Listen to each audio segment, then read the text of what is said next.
We've got a possible pause to report as state education officials prepare to make major changes to certain childcare vouchers. For now, they're set to go into effect tomorrow. But after a grilling before a skeptical crowd, lawmakers are pressing Education Secretary Jacob Oliva to allow a 30-day pause.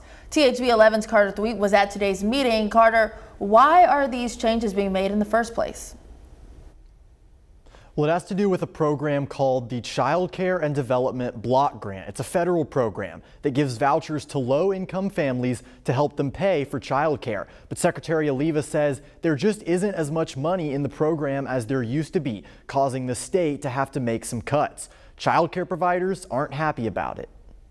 When we got our allocation and we get quarterly payments, the formula changed and we had an $8 million reduction that wasn't being anticipated for. Less money coming from the federal government. That's the reason Secretary Jacob Oliva gave lawmakers for changes to child care in Arkansas, specifically how much child care providers get reimbursed for families that use vouchers. A lot of criticism I'm hearing from providers, and it's very warranted, is that they didn't have a lot of time to plan and make some decisions because we received really short notification that the current revenue and future revenue may look different depending on what our congressional awards are. The seats behind Oliva were full of child care providers from across the state. One of their main concerns, they weren't given nearly enough notice for these changes. Did we meet with local providers? Did we talk to our team? Did we look at other states? Did we ask as many people as we could? Yes. Is this the perfect solution? No. I'm not disagreeing, but we have to do something.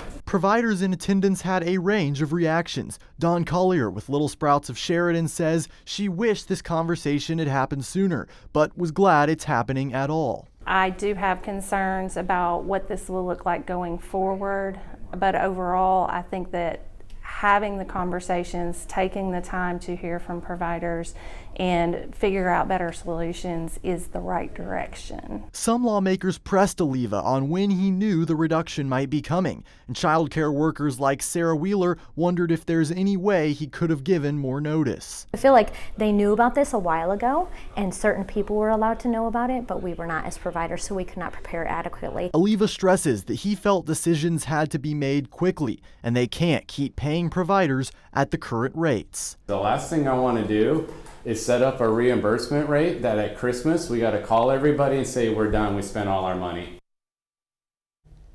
Again, lawmakers and Oliva did discuss pausing these changes for 30 days, meaning they wouldn't take effect till November 1st. However, that has not yet been finalized.